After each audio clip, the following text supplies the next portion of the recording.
Circumference and the First Round Table, a Math Adventure by Cindy Neuschwander and illustrated by Wayne Gehan.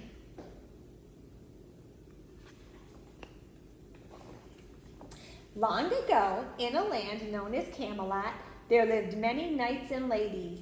Their ruler was a mighty but gracious man named King Arthur. During many years of peace, good harvest, the people lived happily. The trouble began when they saw the army of their neighbors to the north gathering at the border. These people, known as the circumscribers, looked as if they might be preparing to make war. King Arthur called upon his bravest and most trusted knights to plan what to do.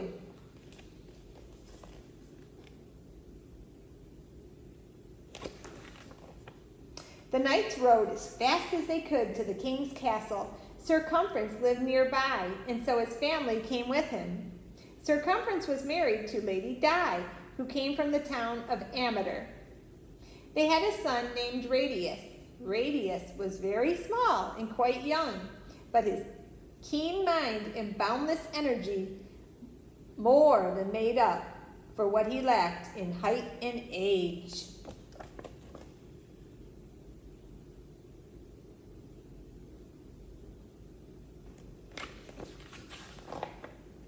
After the first day of meetings with all the king's knights, Circumference sat with Lady Di. "Oh," he groaned, "my throat hurts. I have to shout to be heard at the other end of that long rectangular table. Everyone has to shout, and the king is very upset." "Why don't you fix the table?" suggested Lady Di.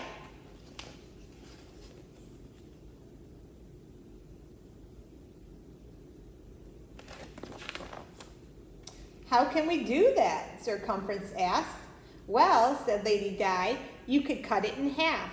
Look, here's a drawing of the table. It has 2 long sides and 2 short sides. If you cut it in half and put the 2 halves side by side, you will have a table with 4 equal sides." "Lady Di, what a good idea!" Circumference called for the carpenter, Geo of Metri. Geo began working immediately. The next day, the new table was ready. Everyone commented on the wonderful square shape. However, another problem arose.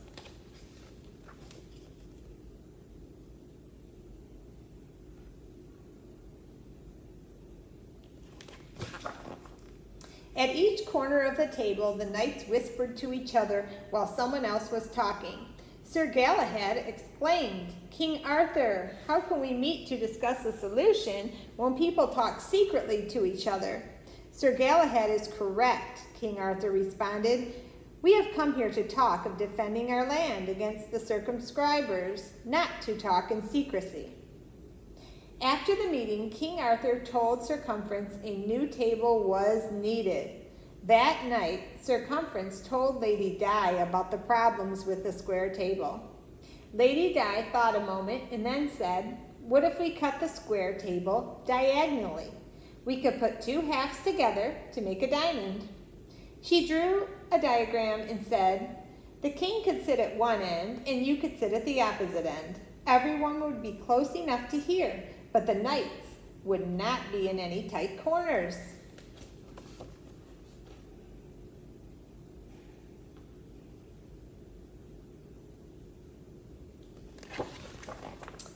After seeing the plan, Circumference agreed that it was a good idea. Geo, the carpenter, said, "In carpentry class, they called this shape a parallelogram. I will have the table ready by the morrow." The next day, Sir Lancelot and Sir Gawain were amazed to see the table in the shape of a parallelogram. The others liked it, but King Arthur was not happy sitting at the sharp point. The king let the knights have jousting practice and sword play while he spoke with Circumference. "Circumference, the point of the table sticks into me like a sword. We need to think about ways to prevent war, but this table makes me feel like fighting. Can you fix it?" "I will do my best, sire," said Circumference.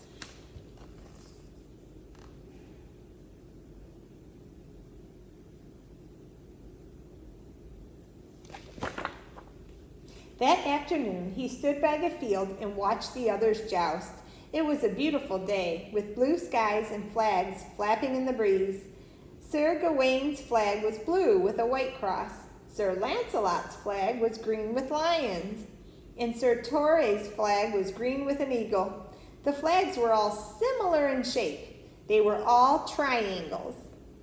"That's it," said Cumference, "a triangular table."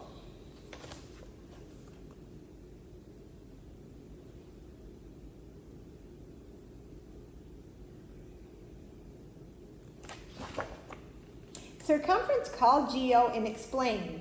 Geo said, "If we cut the parallelogram table in half, that would leave 2 triangles. One triangle might be too small." So they measured the proposed triangular table and realized that 4 people could not fit on each side. "Geo, let's think some more," said Cumference, and he went to discuss shapes with Lady Di.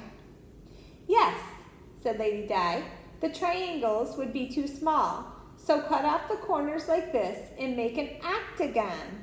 Look, it will solve the problem."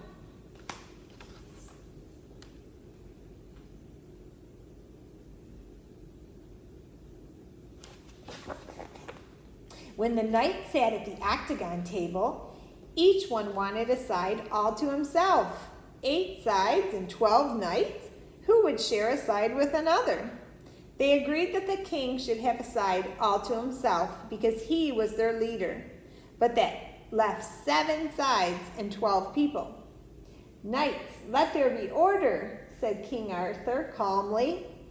"We need to remember that we are here for the defense of our land. How can we talk at this table with its problem of corners and sides? Cumference, have the carpenter build a table shaped like an egg, and perhaps then we will behave more like a flock."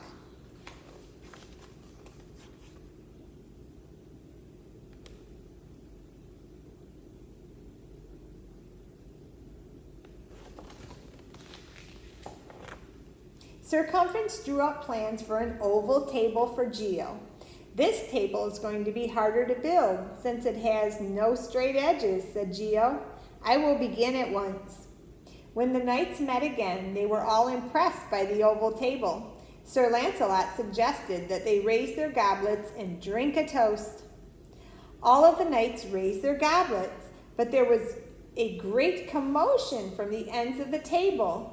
The knights at the end of the oval table bumped into the king as they raised their goblets. No one had enough room. Some of the knights began to argue.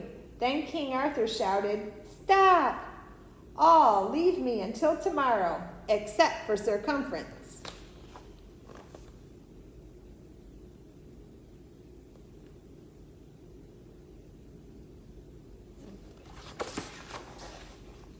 After talking to King Arthur, Cumference returned home discouraged once again. Radius piped up. "Father, when I have a problem I cannot solve, I do something else for a while. Why don't we go for a ride?" That afternoon, Cumference, Radius, and Lady Di went riding. No one said much until Radius shouted, "Father, look, a tree has fallen over." "So it has," observed the knight.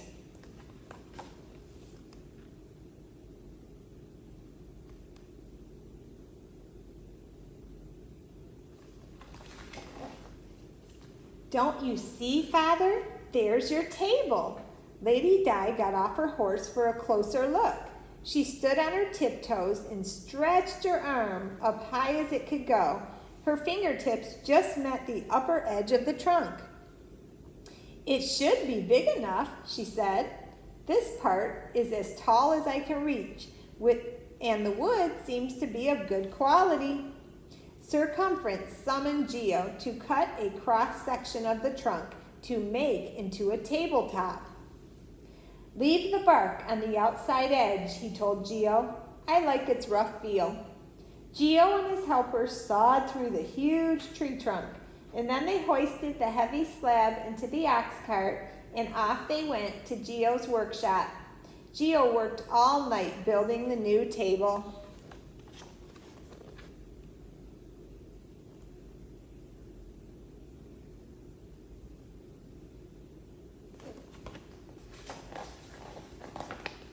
When the knights met the next day, the table was finished. Everyone was content. No one shouted or whispered. No one felt cornered or trapped. No one was poked in the stomach, and no one felt squished. Everyone had an equal position around the table. As they talked, they decided the best plan was to try to make peace with their neighbors. King Arthur was so pleased that he announced they would celebrate that night. Soon, everyone was enjoying the music, dancing, and the banquet. Suddenly, the music stopped. A messenger rushed in and handed a sealed parchment to King Arthur. The king read it and smiled. "Ladies, knights, and guests, I have excellent news. The circumscribers are not planning an attack. They want only to measure the area of their kingdom. There will be peace in the land."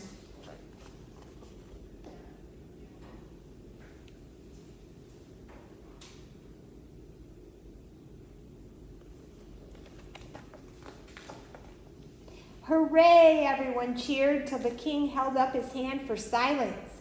To honor these knights who gathered at this table to save our kingdom, let them henceforth be known as the Knights of the Round Table.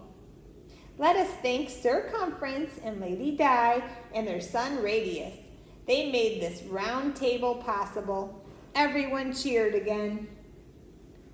Furthermore, because Lady Di of Amador has a reach that is equal to the distance across the table, we will name this measurement for her. We will call it diameter.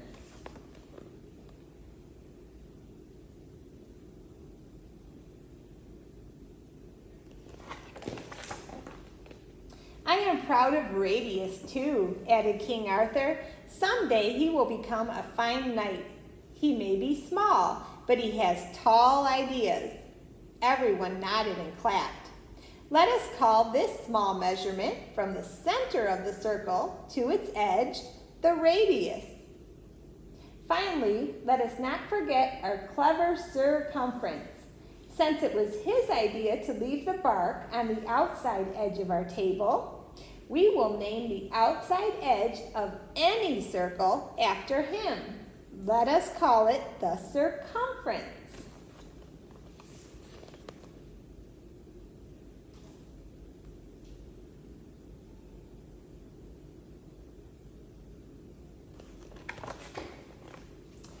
Circumference bowed to the king as everyone rose from their seats and began cheering and whistling and stomping their feet. It was the happiest celebration that anyone could remember. The end.